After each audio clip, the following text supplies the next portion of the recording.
asalaamaaleykum sant leen gërëm leen ci kóolute gi ci télévision Futurs Médias benn waxtu jot na ba teg ay simili xibaaru digg bëccëg yi bokk na ci liggéeykatu hôpital Albert Royer xëyee tey jile ab toogaanu ñaxtu bokk na ci li ñuy naqarlu anam yi ñuy liggéeyee foofule ñoom nag nee nañu boo moyul benn fan ci weeru août dinañ fa door ab benn grève ngir ñu mën a leen defaral loolee mooy di seeni mbëbët li ñuy faral di dégg yenn saay ay ñaxtu ci ay maison d'arrêt et de correction bëri na loolu ci réew mi li ci ëpp nag ñooñee caabi féete ginnaaw li ñuy naqarlu mooy tee bu yàgg biñ leen di tee ak it prison yi ni muy feesee dell ba tax maître Assane Dioma Ndiaye ne nag jot na ñu xoolaat bu baax a baax code de procédure pénale bi ñi nga xam ne dañ leen di toppee ay crime seenu détention préventive ñu wàññi ko ba ñaari at njàqare ñi nga xam ne ñoo di bay soble ca diwaanu Potou rawatina ñoom nag dañuy ragal li tukkee ci seen tool yooyu la daal di wàññeeku bu baax a baax ndax jiwu bon yu ñu leen jox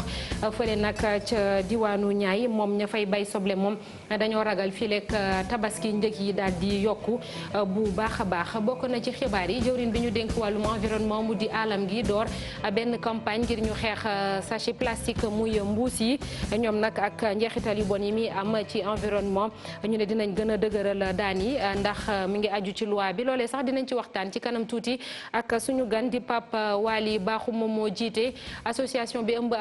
environnementaliste yi nekk fii ci Sénégal ci wàllum tàggat yaram benn fan képp moom moo des match diggante Sénégal ak Bénin équipe ba cay jël raw gàddu ci kan boobule nag moom mooy dem ca li nga xamante ni moo di demi-finale ñaari sélectionneurs yi ñoom nee nañu match bu ànd ak tactique la ñuy xaar ku nekk dina ci def sa kéem kattan dinañ ci ànd ak suñu ndaw dañu yabal foofee ca diwaanu Caire mbokk yi loolee taxañ la nes tuuti ñu yaatal ko.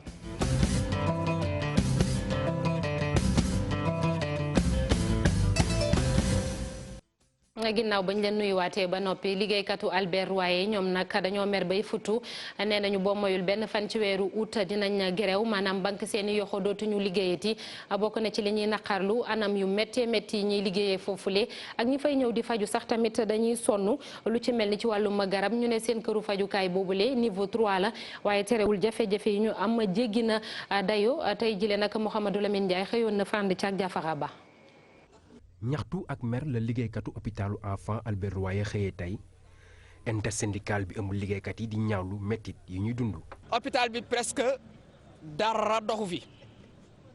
service yi nga xam ne yooyu tax ñuy wax hôpital service yooyu ñoo doxut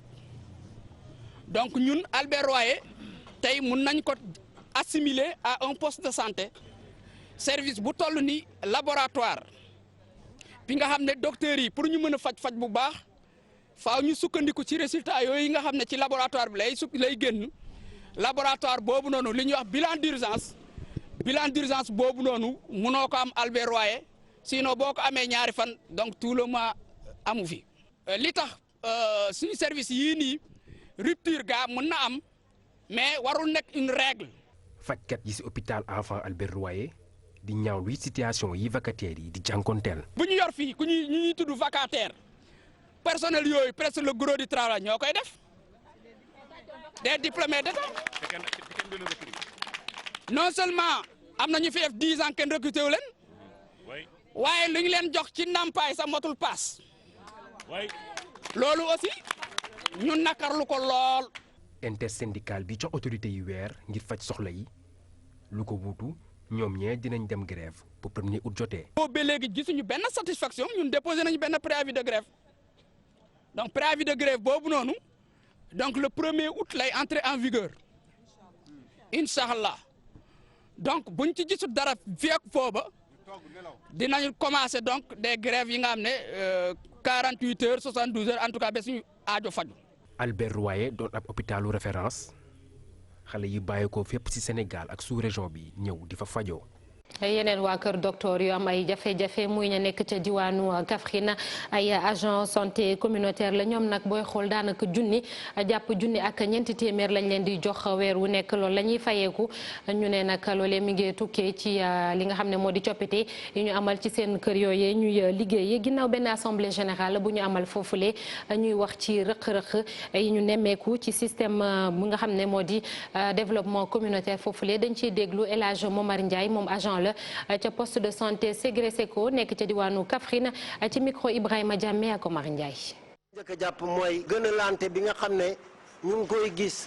comité yi di ko def ci diggante personnel yi loolu lu war a dakk la liggéey bi gën a am maanaam ci poste yi ñoom ñoo koy def pourcentage bi nga xam ne ñu ngi ko yëkkati muy 25% ñu nar koy teg ci kaw personnel bi man mii di wax ak yéen weer wii di dee ñaari weer yi passé weer wu nekk 7000 francs lañ ma fay. set ticket yi nga xam ne ñu ngi koy am ci poste de santé ak district yi dafa néew lool kon xam nga boo ko séddalee personnel bi ku nekk du am dara mais personnel communautaire bi ñu ngi liggéey suba ngoon seen wér-gu-yaramu doom seen wér-gu-yaramu jabar te loolu état bi la war pour mu jël ko en charge amul benn appui boo xam ne mairie ba nga nekk sa mairie mos na ko def pour jox ko sa personnel communautaire amul lépp loo xam ne ndimbal la lu war a jógee ci conseil départemental ba nga dëkkee amul te par exemple bu fekkee ñàkk am na motivation bi ñu leen di jox motivation bu tuuti la jëriñul leen dara su ma yeboon ne lu mu dee mën na 300 personnes demee na am na foo xam ne buñ fa yeggee ba sës loolu yëpp liggéey boobu yëpp dañ koy bàyyi. pënd ba wureegul nag ci coow diggante Oxfam ak Elimane Kane nekk ki jiite programme gouvernance ginnaaw nag ONG Jamra ne def ci doon dox tànk jàmm ONG britannique boobule nag ne moom amul benn mbir boo xamante ni def na ko nee na ngir daal di promouvoir lii di ak yelleefu ñi ñuy duppee borom ñaari tur yi ñu cay dolli nag ni ñoom noppi nañu ngir dakkal seen procédure de licenciement boobule waaye dafay fekk kii di Elimane Kane daal di def ab xaajatle ci liggéeyam ba foofee ci biir Oxfam ak li nga xamante ni mooy mbootaay bu muy jiite di Lex Africa Abi Faye ak Youssou Baro. waa Jamra dox nañ sol seen dàll jàmm yi dugg ca Oxfam ngir déglu leen gannaaw mbiccoog mbaaloo gi ñeel wàllum ne ñoom ñi dañoo bëgg a daganal lii di mbirum góor jigéen fii ci Sénégal organisation bi ne loole dara amu ci. ba tax na itam ñoom ñu ne sax kii di Elimane Kane la mu war a def moo di mu bañ a jaawaleeti mbiri boppam ak mbiri Oxfam. mbiri góor jigéen Oxfam takkewu ci laalewu ci fii ci biir Sénégal ndax nag dañoo am benn accord boo xamante ni accord de siège la ak nguur gu Sénégal loolee wax ni ñun suñuy activité fii bokk na ci bonne gouvernance xool wàllum wér-gu-yaram bi ak yeneen ak yeneen. Joone jàmm loolee jël nañ ko ba noppi moom Mame Matar Gueye ne dina ci dox bu baax vice président bi ne faaw rek mu jubóole kii di Elimane Kane ak ña nga xamante nit ñoo di waa Oxfam ba tax na nee na it dana leen dajale ngir ñu mën a pelloo. jubóo di ko bi li ko indi mooy da activité bu koy doxal du def distinguo entre activité am Lex Africa ak Oxfam ba léeg-léeg autorité état bi di leen soññ ndax confusion bi ndax Lex Africa day jël ay position politique di prononcé wu ci pétrole bi ak ci leneen lii bëri na ci. alors ñoom nag pour bañ loolu indi malentendu ak état bi ak askanu Sénégal moo tax nag ñu jàmmaarloo ak Elimane ba juboo amul ci seen biir ñu fob dossier am jébbal ko inspection du travail. ca bataaxal ga nga xamante nit mi ngi wër ci internet bi Mame Matar Gueye ne bile mbir nekkul benn yoon jëfinu ña nga xam ne ñoo yor Oxfam te ca féete ca kaw waaye déet ñenn ci employé ya nga xamante ne ñoom ñooñee ay góor jigéen lañ ñoo def li ni mel. du direction générale Oxfam moo ko joxe kuréel bi ci biir xam nga entreprise yu bari day am sax yi daayira fii chez nous ñoom itam Oxfam ci seeni biir dafa am daayira borom ñaari tur voilà donc c'est une association de lesbiennes et d'homosexuels ñoom ñoo bind benn mailing adressé ko à tous leurs collègues agents de Oxfam à travers le monde daal di poser seen i ñaxtu pour que seen i nawle agents yooyu nga xam ne du ñu ay borom ñaari tur ñu jàppale leen ñoom ñuy borom ñaari tur yi. Jamra ne du yem foofee ndax itam dana def kéemtalaay kàttanam ngir kii di Elimane Kane moom mën a jotaat poste ga nga xam ne ñàkk na ko foofee ca Oxfam. te sax bileeg dossier tàmbale nañ procédure bi ngir ñu xool ananaan rek la ñu koy dàqee waaye loole yépp lañ ciy bëgg mooy ñu fàtte ko te teg ko ca suuf. kii di ndey mbill gi nag di Elimane Kane moom ba rajo Futurs Médias jokkoowee ak moom nee na santul kenn mu doxal ko tànk jàmm ci mbir moomule nee na jamono ji li muy xaar mooy dogal bi tukkee ci inspection du travail naam dossier bi foofu la egg ci wàllum coow loolu le ak financement ONG yi kii di maître Assane Dioma Ndiaye moom mi jiite LSDH di Ligue sénégalaise de défense des droits de l'homme nee na nag faaw ñu gën a caytu ONG yooyu le ak financement bi état bi moom moo leen gën a war a may gët ngir kon ñu fexe ba lépp loo xamante ni digle nañ ko muy seenu pa liggéey ñu def ko ci ni mu waree moom maître Assane Dioma Ndiaye dañ koy déglu ci micro Mame Biram Diouf. donte ñu ngi amal ay effort waaye teewul maître Assane Dioma Ndiaye di xam ne ni li ci des nag bëri na ndax ak décret bi nga xam ne ni août 2015 lañ ko jëloon. même ñi nga xam ne ay ONG ay bailleurs lañ soit muy ambassades yi ñoo fi nekk ak Union européenne. dërëm buñ génnee kuñ ko jox di nga ko justifier bu dee Thiès nga jëm sax di nga indi facture essence boo xam ne yaa taal sa oto dem ba Thiès ñëwaat léegi nag am na beneen forme financement mooy ñi ñuy tuddee ONG de développement yi ñooñu nag defe naa xaalis bi lu ëpp foofu lay dugg maanaam ñiy xeex contre sida ñiy xeex contre ay mbiru xale yi ñiy xeex affaire état civil bi loolu ay ONG de développement la te tubaab bi ñu ngi ciy def xaalis bu bëri. defe naa loolu bu état bi amee lu muy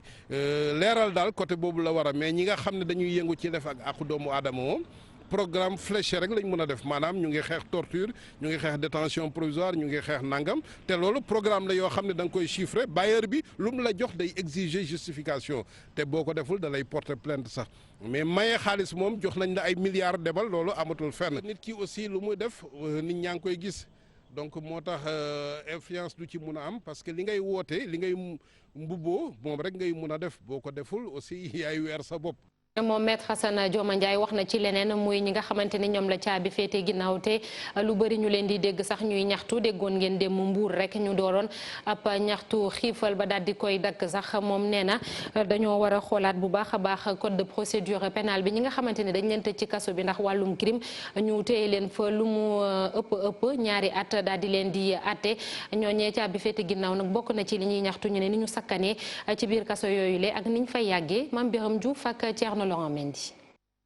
donte ñu ngi amal ay effort waaye teewul maître Assane Dioma Ndiaye di xam ne ni li ci des nag bëri na ndax ak décret bi nga xam ne ni août 2015 lañ ko jëloon gannaaw adoption loi numéro 2014-26 du 3 novembre 2014 nga xam ni mooy ñëw kon di joxe organisation bi yees bi am ci secteur justice bi chambre criminelle yi ñëw wutu cour d'assises yi teewul ba tey ay jafe-jafe di am. li ñu gis mooy Dakar ak Mbour ak Thiès ba léegi longue détention yi mu ngi posé wu donc mel na ni même réforme yooyu ñu indi. même chambre criminelle yi nga xam ne léeg-léeg dina am ñaari audience par weer ci région yi taxul Dakar ak Thiès ak Mbour au moins ñett yooyu ñu am problème ñu régler problème longue détention yi mais liñ koy mën a expliquer mooy bi ñuy def réforme yi daf fekkoon dossiers yi bëri fii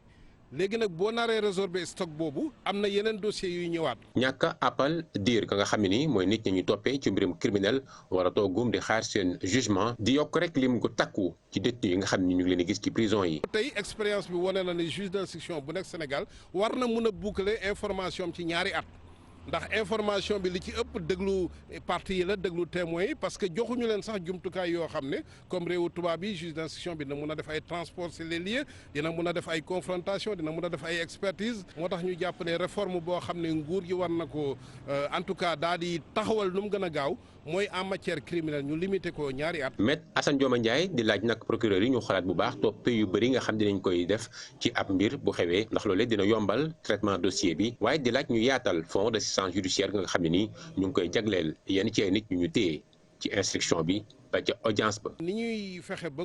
képp koo xam ne ñu ngi lay atte ci saa si ñu jox la avocat fay ko war nañu fexe ba képp ku ñuy instruire aussi ku nekk ci instruction. ñu wutal la avocat di ko fay ba nga xam ne kooku dina mun a def jéego yi nga xam ne xëy na même juge bi lu mu bousculer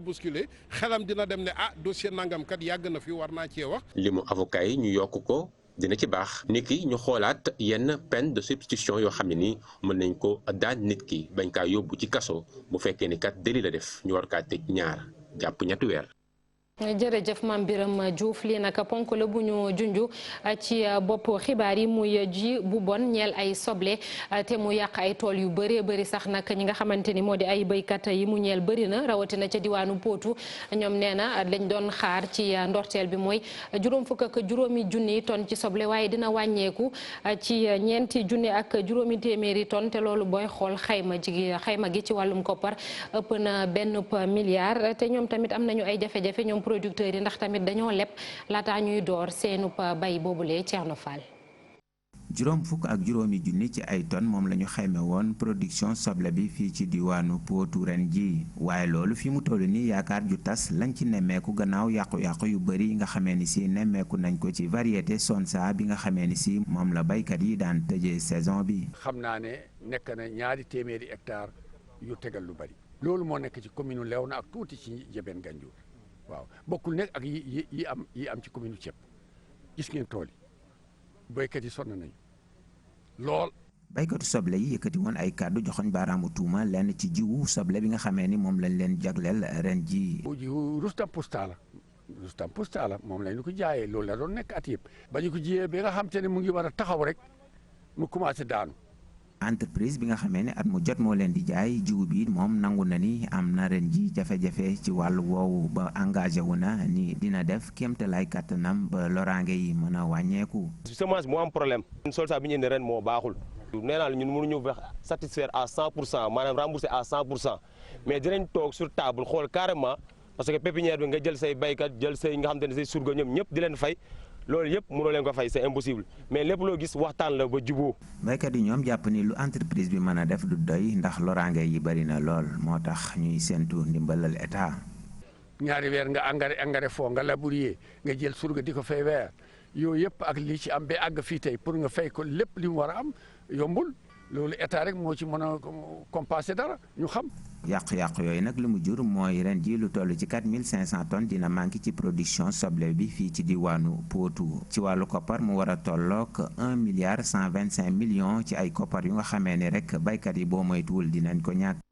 ca boori Thiès moom ak zone des Niayes ñoom nag nee nañu soble dina am ak pomme de terre fii ak tabaski waaye li leen jaaxal kay mooy njëg gi mën naa gën a yokku li ko waral dañoo jàpp ni mbootaay bi ñu teg fii ci Sénégal ngir muy xool marché bi njëg yeeg ni muy demee boo moyul mu daal di dem muy agence de régulation bi te bu boobaa ku ca nekk da ngay jaay ak njëg bu la neex naam sax soble bëri na ci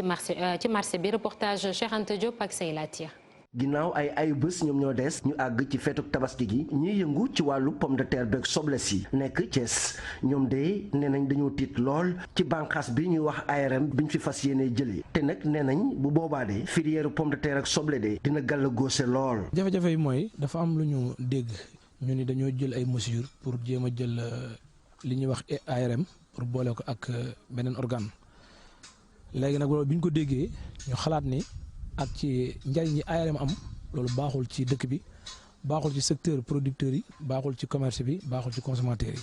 su ndee ba toog tey di ko seetaan ñun consommateur war na ci jóg wax ci producteur war na ci jóg wax ci commerçant war na jóg jox ci parce que consommateur tax mu ciy jóg mooy prix yu bëri yu ne embloqué ARM moom moo koy def tey damay joxe benn exemple rek ci jamono yi bi ñuy waajee Korité dañu xëy un jour ñu dem si àll bi gars yi yokk pomme de terre bi ñu demee ñu waxoon ne mën nañu jaay 200 après bi ñu demee ñun ñëpp pour jëndi ñu ne dañuy jaay 300 man personnellement jël sama téléphone ma woo waa ARM wax leen tey loolu noonu moo taxoon ba soble bi pomme de terre bi ci jamonoy événement boobu noonu yokkuwul yenn prix yu métti yi. ñoom sax ci daje bi ñu ngi wax ne ñu ngi waajal bu baax jullit tabaski gi nee nañ way jëfandikoo yi bu ci kenn tiit ne marché bi bari na lool jamono yu soble ak pomme de terre. yaakaar naa ne soble ni mu amee ren dafa jéggi dayoo dafa bari mais way ñukkuwul ak pomme de terre zone de Niayes bari na parce que ñoom ña ngi jooy dañoo bëgg a jaay seen pomme de terre. ci kaw loolu sax ñi nga xamante ne ñoom ñooy bay soble ak jaaykat yi nekk fii ci diwaanu Thiès ak zone des Niayes ñi ngi sàkku nag ci nguur gi ñu dakkal lépp loo xamante ne soble ak pomme de terre bu ñuy jëlee bitim réew di ko indi fii ci réew mi ngir ñu mën a jaay li nga xamante ne moom la ñu yor jamono yi. ñu wax ci leneen ay at ci ginnaaw am na benn loi bu ñu fi teg ngir xeex ñu jëfandikoo lii di ay sachet plastique maanaam ay mbuus yi nga xamante ni dafa oyof toll waaye loolee nag gis nañu ba léegi mënuñu ko doxal ci ni mu gën a baaxee waaye du yàgg dara ministère bi ñu dénk wàllum environnement door na ci sax benn campagne te daan yi dinañ ko gën a diisal ci képp koo xamante ni doo wàccoo ak loolee ñu digle ñu déglu ci Ibrahima Kane ci ay leeral. Sénégal nag léegi mu taxalikoo ak ay déchets plastiques loi numéro 2015-09 bu 4 mai 2015 nga xam ne nag dafay tere lépp lu jëm ci jéggaani wala sax yorin gi wala jëfandikoo lépp luy sachet plastique yoo xamante ne dafa oyof léegi ñu tàmbali koo jëmmal loi boobu nag ci article 2 dafay daal di tere ci biir Sénégal gi yépp nag kuy defar wala kuy jéggaani wala sax di utiliser lépp loo xamante ne nii rek déchet plastique la moo xam ay mbuus la ci jënd ak jaay wàllu emballage gi te mbuus yooyee nag nee nañ sax mooy yi nga xamante ne épaisseur bi dafa daal di néew 30 microns loi bi nag sàkku na ci usines yi nga xamante ne ñoom ñooy yëngu ci wàllu plastique ñu wàññi bu baax a baax quantité déchet plastique yi nga xamante ne ci seen activité lay jógee rawatina nag bu fekkee am na ci itam ñu valoriser ko loi anti plastique googee nag ñuy fàttali ne ñu ngi ko promulgué woon ñeenti fan ci weeru mai atum 2015 ministre bi ñu dénk wàllu environnement nag di xamle ne fii ak diiru benn weer dinañ ko tàmbalee jëmmal ci réew mi. mu di ab loi boo xamante ne nag képp ku ko jalgati ay daan dina tegu sa kaw ci lu jëm ci production bi maanaam defar sachet plastique yi mu di nag loo xamante ne article 2 wu loi bi daf ko tere fii ci biir réew mi képp koo xamante ne itam dañ la fekkee ay sachet plastique yooyu moo xam da nga koy jaay wala sax da nga koy maye ci boutique yi bu fekkee nit dafa jënd amende dina tegu sa kaw 20 000 jàpp 50 000 francs ci askan bi itam képp ku dox ci mbedd mi sànni sachet plastique wala mbuus yooyee feneen foo xamante ne moom la ñu tëral ngir ñu ko fay def ay daan dinañ ko teg sa kaw 10 000 francs ci amende jàpp 30 000. jërëjëf Ibrahima Kane ñu eggali waxtaan bi ak Papa Waly Bakhoum ñu ngi lay nuyu. Soxna Naata maa ngi lay fay. yow yaa jiite jeune environnementaliste yi nekk fii ci Sénégal dégg nañ élément bi sànq sachet plastique yi muy mbuus gi ndax mën nga ñëw fàttali tuuti impact environnemental parce que bu ñuy wax ci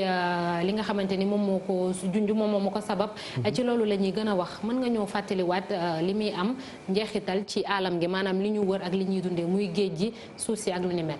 jërëjëf Soxna Naata ni nga ko waxee. maa ngi fi teew ci turu jeune environnementaliste du Sénégal maanaam ndaw ñi nga xamante ni ñu ngi yëngu ci wàllum environnement Sénégal association la donc may président bi pour ñëwaat ci sa laajte dëgg la li mu mën a jur ci environnement bëri na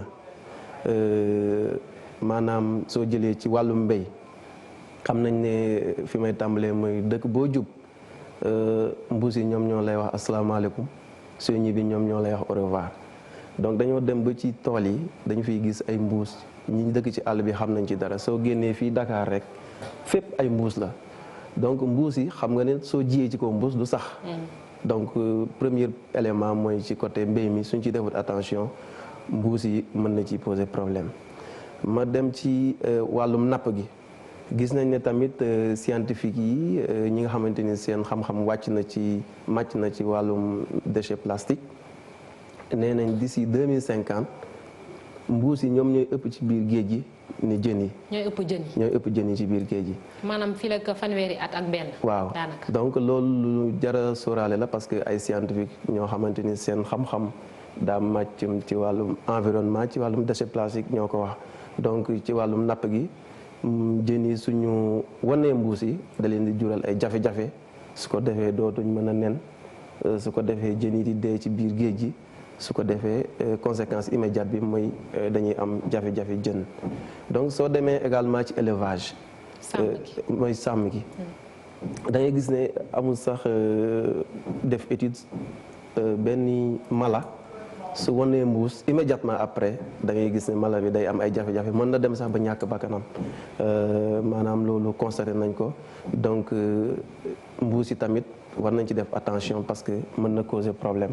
mala yi donc su ma ko résumé secteur primaire bi mbuus yi mën na ko laal bu baax a baax muy mbéy mi muy sàmm gi muy napp gi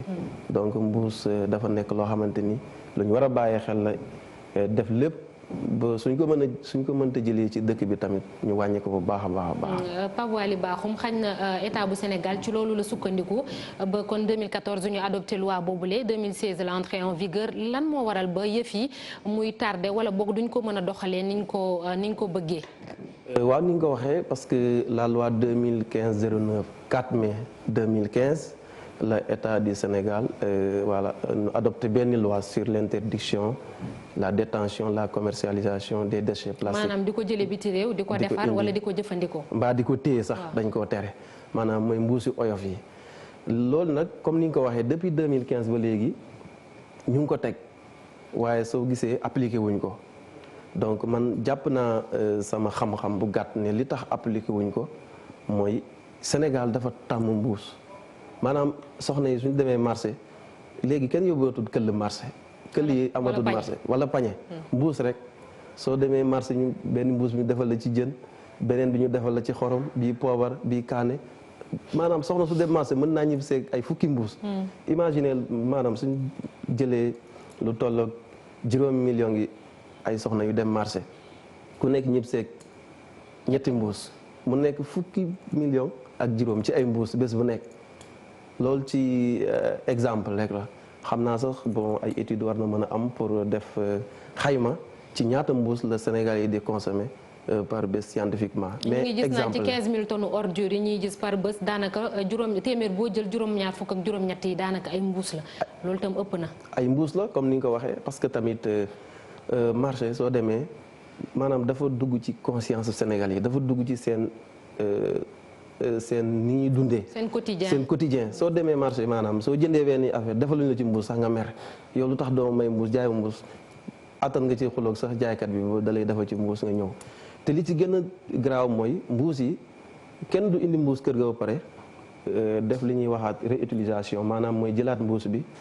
yóbbuwaat ko ëllëg marché ñu defalaat la ci jën mbaa. da nga koy sànni bu subaa nga dem jëli beneen. bu subaa nga dem jëli leneen léegi nag état bi jël na ci ay mesures vraiment mais mesures yi nag il faut que loi bi effective maa ngi remercier au passage ministre de l'environnement démb ñun ndaw ñi boole nañu ci woote gi mu woote woon. fee ci ministère mooy campagne bi ñuy door. je crois que loolu jot nañu def ko parce que loi bi quand même bañ ko otee ba léegi c'est en 2015 lañ ko waroon mettre en vigueur donc 2015 2016 2017 2018 ñu ngi ci 2019 li tax mu tardé nag war nañ ko xool ndax Sénégal yi tamit doo jékki-jékki rek ne leen bàyyi leen mbuus. c'est parce qu'il faut ay mesures d'accompagnement. voilà ay alternatives ay mesures alternatives maanaam dañ doon jëfandikoo mbuus ñu tegal leen fi leneen. tout à fait loolu tam ci la. loolu ci la accompagner tamit ak industrie yi. parce que état bi lañ ko wax ñoom ñi koy defar état bi moo leen di surveiller moo état su ko neexoon tey benn mbuus dootu fi maanaam taxawaalu benn mbuus dootuñu ko fi defar. waaye état bi sas na leen ñoom tamit ci loi bi Pape Waly ñoom bu ñu defaree mbuus yooyu le yi bàyyeekoo ci ménage yi maanaam ci kër gi kër yi ñu jéem a xool benn système ngir récupérer waat mbuus yooyu mën koo recycler et tout ça ndax entreprise yi sax ñoom loolu tam ñu ngi koy def parce que c'est à plusieurs niveaux. waaw recyclage bi bon am na benn importance bu mu am mais je crois que il aurait mieux fallu la gën mooy ñu bañ ko def suñ bëggee dindi mbuus recycler mooy nga dem usine toggaat ko mbuus bi soo ko toggaatee mënoo ko changer mbuus lay nekkaat. mais wax ji mooy mbuus yi dafa am benn catégorie mbuus bu ñuy wax tamit. voilà du mbuus yëpp parce que mbuus yi ñuy solee glace bokkuñu ci. waaw mi ngi noonu. mu ngi noonu démb sax am na ko ci interpellé ministre bi ci ndaje bi ne ko dañ ci waroon boole fan la ñuy soleeti glace waaw. dañ ci waroon boole mbuus yooyu boole ci tamit mbuusu ndox yi. ndax sooy dox ci mbedd mi nii soo génnee ci mbedd mi ci tali bi. soo gisee ay mbuus yi ci ëpp mooy mbuus yi nga xam ne mbuusu ndox yi ñu naan di sànni donc loi bi je crois que même su fekkee mënuñ ko gën a xoolaat mais mu ànd ak ay mesures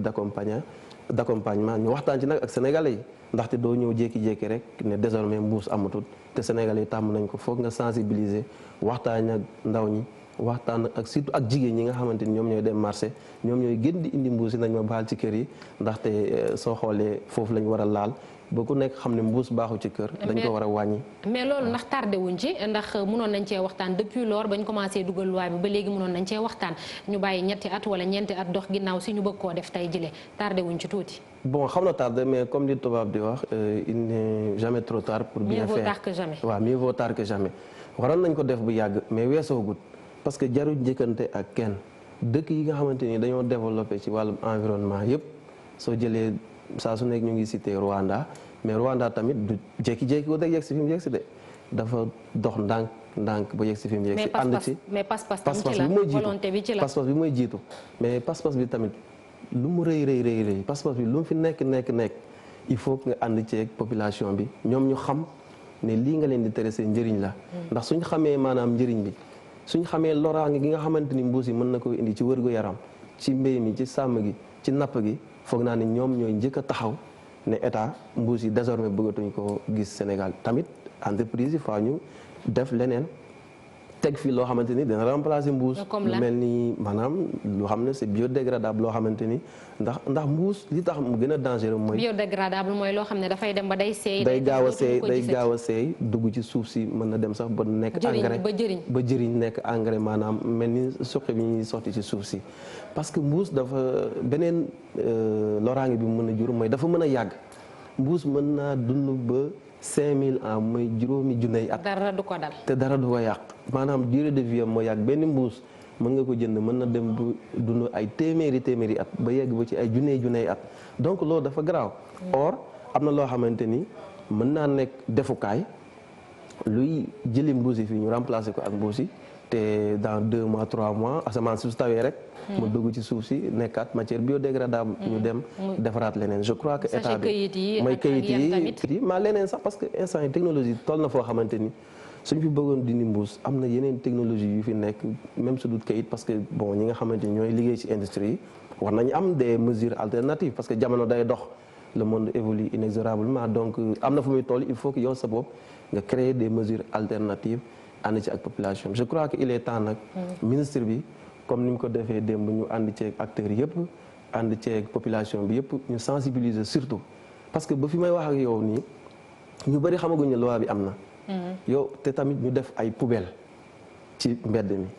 ndaxte déchets yi bëri na te ni ma ko waxee du mbuus yooyu am na yeneen mbuus léegi nag foofu ñu am conscience environnementale boobu Sénégal dañu war a jël environnement jiital ko ndaxte yow soo jëlee sa mbuus nii génn ci biti di dox ci tali bi pour nga gis poubelle boo ko sànni sax problème la je crois que war nañ gën a def ay poubelles yu bëri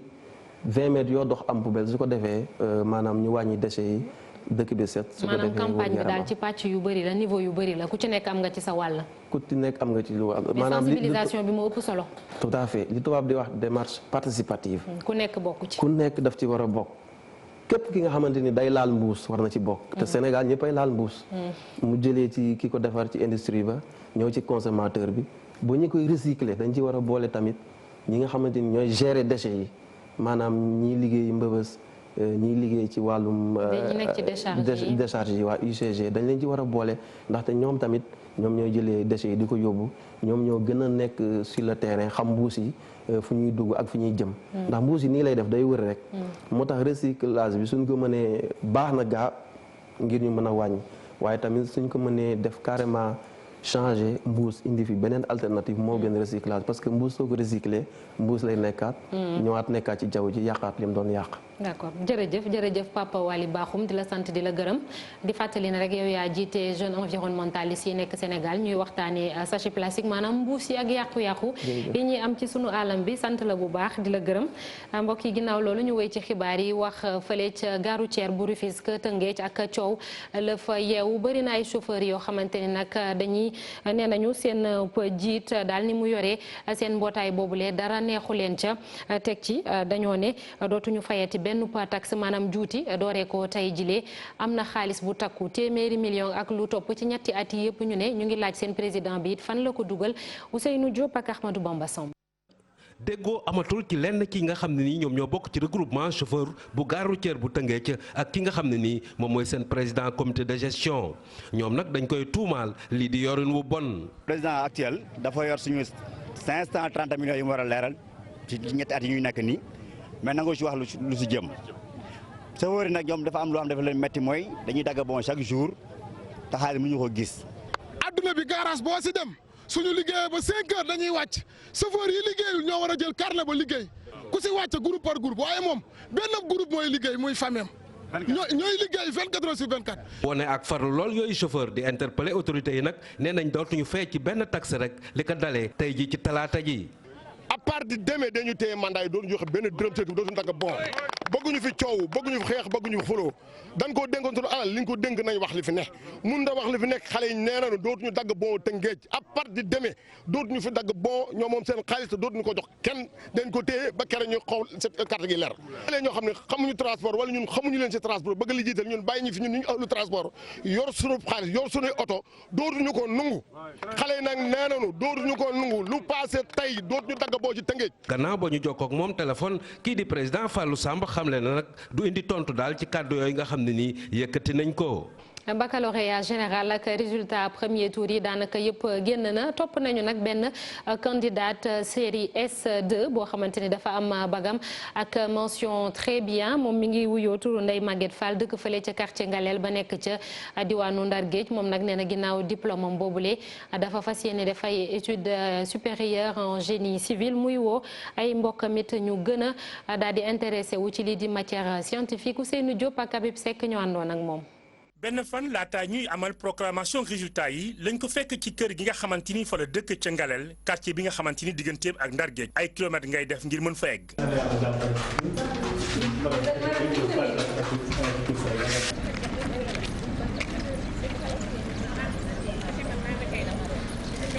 suba teel lool moo ànd ak ay xaritam ngir dem jëli résultat baccalauréat bi nga xamante ni moom la doon def ci lycée technique la jëmoon fii nag mu ñëw fii ak dal di xaar président bi nodd turam.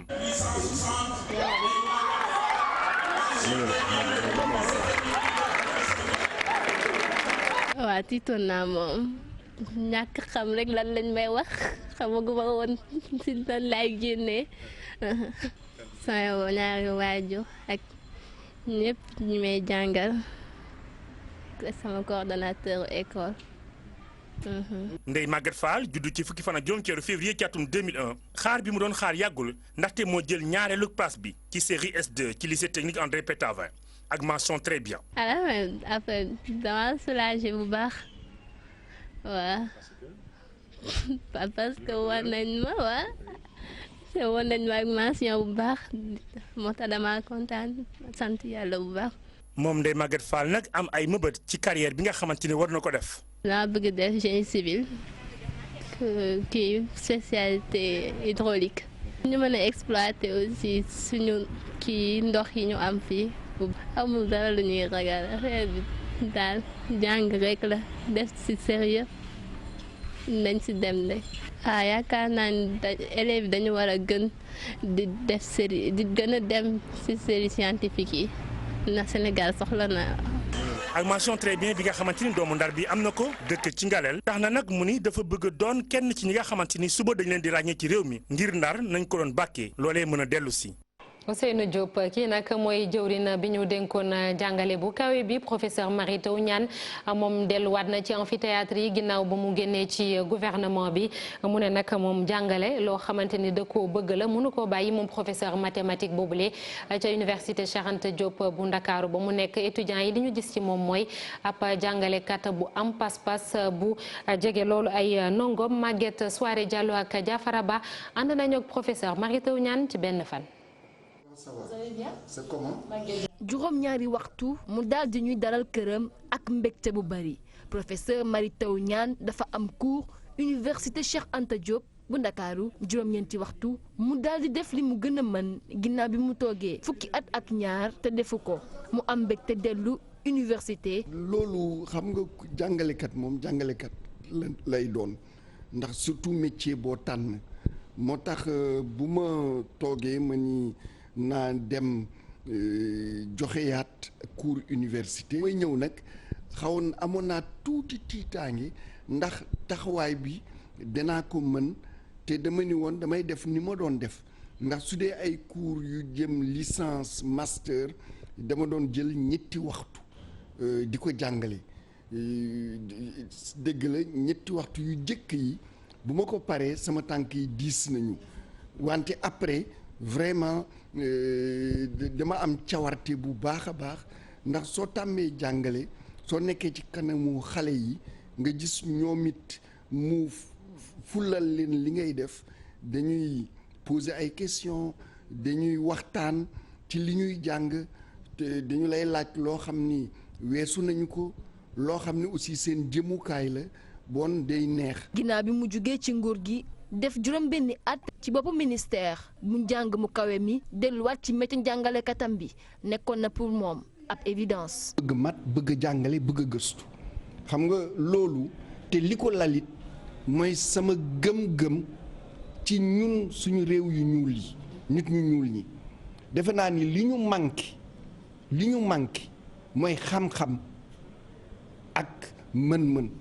te loolu fenn lay jaar jàng. ancien ministre bi wane ni njàngale daf ko tàmm mu ngi expliquer di corriger étudiant wami professeur Mary Teuw dafa daal di maîtriser sujet bi. dafa nekk lu mu bëgg man dama tànn jàngale ak gëstu xam-xam loolu dama ko bëgg trop ndax ci sama xalaat Afrique su naree moom boppam te dafa war a moom boppam ci xam-xam ak jàng lay jaar ci loolu nag tamit sant yàlla ndax ku nekk sa jaar-jaar moo lay jàppale ndax yàlla def na ni bu ma amee bac dama def défi li ñuy wax classe préparatoire loolu jàng bu metti la wante soo ci jógee mun naa wax ni tabax nañu la ci lu bare bare. li leer ba leer mooy étudiant wi ñu fa fekk duñu gaaw fàtte bés bi. noonu vraiment ci ak OFM aussi ak xam-xam bi macha allah donc ñu ñëpp sa lépp daf ñu def plaisir mu mag donc kontaan nañ si loolu noonu vraiment te c'est lu am solo la. même boo xoolee tey ay lijaasam ay diplôme xam nga tey une agrégation c'est pas une mince affaire te moom il l'a eu te aussi je peux dire que ne titulaire de chaire la ci gàttal daal ci wolof bu loolu wolof di wax wéer sa àll Mary Teuw Niane def na ko quoi def na ko macha allah. nekk waaw moom jafewul la kii te boo comprendre léegi dina taxaw expliquer la ba nga comprendre wax dëgg fa neex yàlla.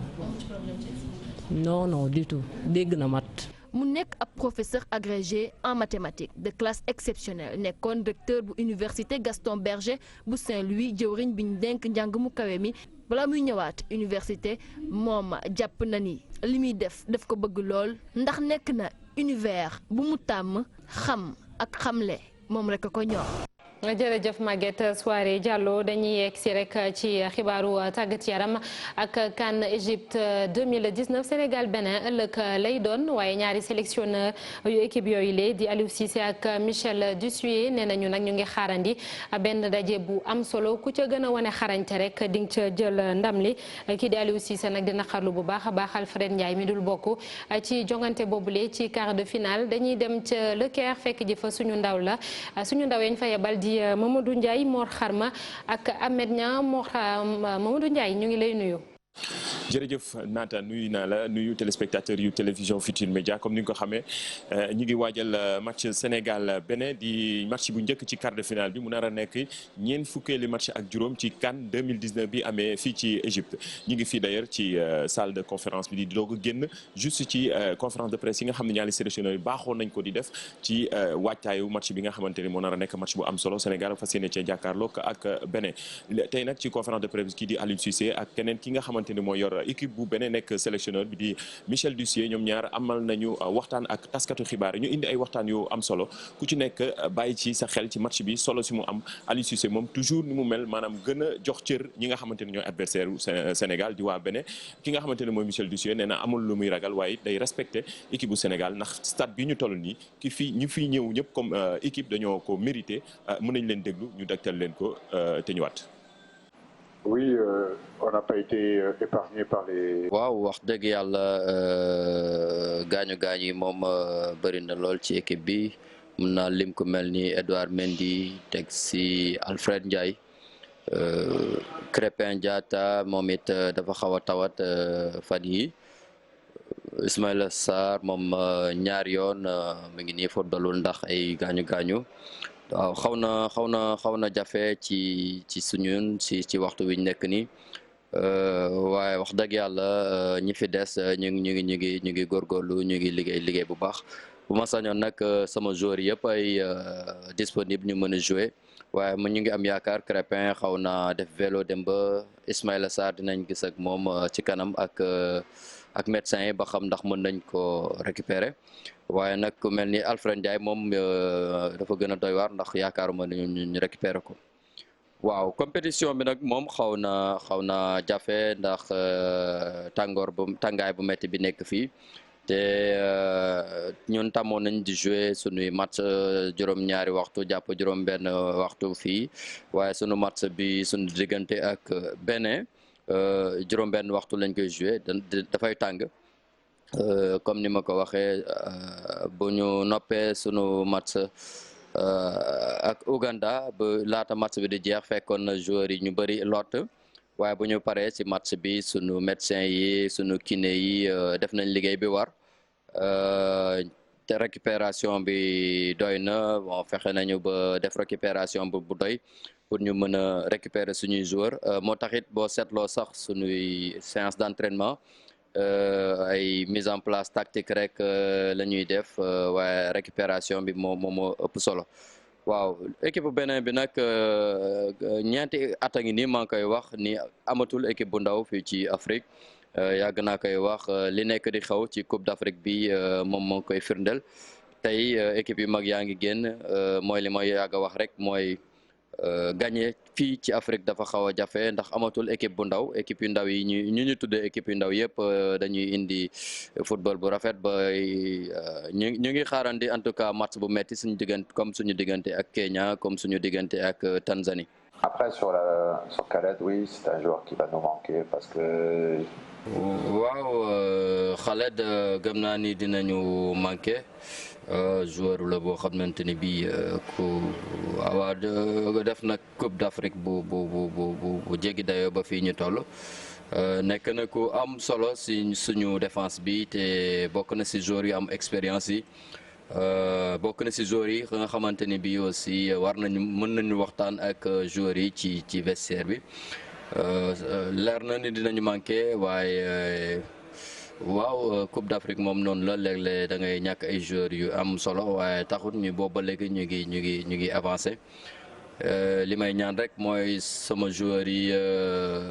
yokk concentration bi gën di jouer collectivement pour ngir rek ñu mën a compenser absence am xam nañ ni dañuy jouer équipe bu mag bu mel ni Sénégal boo xamante ni bii jox nañ ko cër bu mat sëkk. waaye comme ni ma koy waxee rek dinañ leen jox cër waaye duñu leen ragal lu ñu gën a bëgg mooy compétition bi saa yoo gagné benn match da ngay bëgg a demaat fu gën a sori. voilà mu nekkoon ñaari sélectionneurs yi di Aliou Cissé sélectionneur équipe nationale bu Sénégal ak Michel Dussier nga xamante ni moo yor Bénin nekk it koo xamante ni miin na lor Afrique nga xamante ni yor na Côte d'Ivoire yor Bénin ñaari yoon nee na ren dafa war a ñëw defaat ko compétition wala ñëwul amal compétition bi nga xamante ni compétition bu am solo la mucc ayib amul lu muy ragal ci équipe nationale bu Sénégal wax na ko waaye it amul benn complexe bi nga xamante ni day fas yéene jàkkaarloog équipe nationale bu Sénégal leneen li nga xamante ni ñëwaat nañ ci conférence de presse bi xam ngeen ni li nga xamante ni mooy arbitrage vidéo muy VAR dafa nar a ñëw ci quart de finale yi ñaari sélectionneurs yi indi nañ ci ay kaddu rafetlu bu baax VAR waaye nee nañ mënul ñàkk ci football fi ñu toll nii mu nekk pour la première fois mu am ci Coupe d'Afrique des Nations mën nañ leen ko dégteel di Aliou Cissé ak Michel Dussier. waaw yaakaar naa ni VAR bi lu baax la ci football bi ndax léeg-léeg dina tax ñu réparer ay injustice.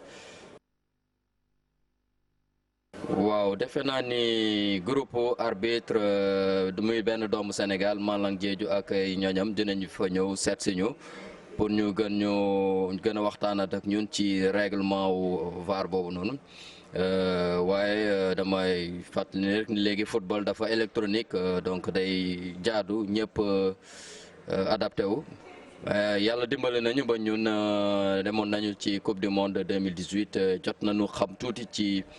règlement wu VAR boobu noonu waaye ba tey waaw dina doon am solo ñu gën ñoo gën a ñaax suñu ndaw yi ci utilisation VAR bi.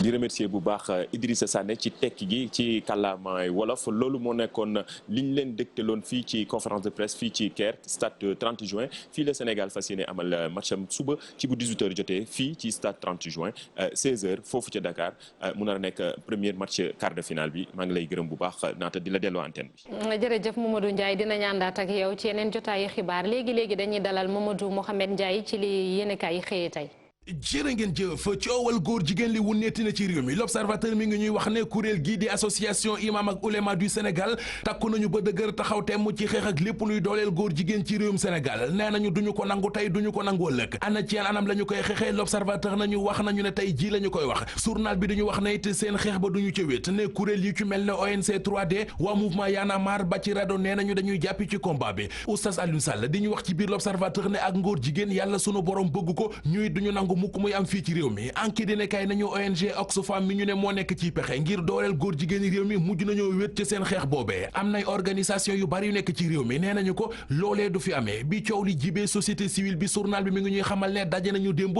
ba xam ne na tey jii dinañ def conférence de presse ngir joxe seen xalaat ci mbir mi la seen kay nañu niti diine yi ci réew mi fatwa la ñu génneel Oxfam l'observateur tegal ñu ci ne moo taxit waa Oxfam raxasu nañu ba set wecc ci lettre d'amour bi ñu ne moo waral coow li aw nañu yoon it tegaat ci suuf dàq gi ñu bëggoon a dàq Eliman Abikan mi jébaane yëf yeneen lu nar a lëmbe réew mi Vox Populi nee nañu mooy yokk gi ñuy wax ci njëgu carburant bi njëgu ciment bi ak taxi ya ci aéroport loolee coalition gi ëmb centrale syndicale yi ci réew mi nee nañu duñu ko dégg muy waa CNTS di CNTS FC di UNSAS CSA ba ci UDTS ñoo ngi dànkaafu nguur gi ba xamal ko ne ko duñu toog di seetaan yokk googee ñuy wax ci njëg yi di jëm kanam ndax jàpp nañu ne lii yokk lu njëg yi loxo banque mondiale ak bu FMI génn ci te lépp loraangey nen lay doon ci askan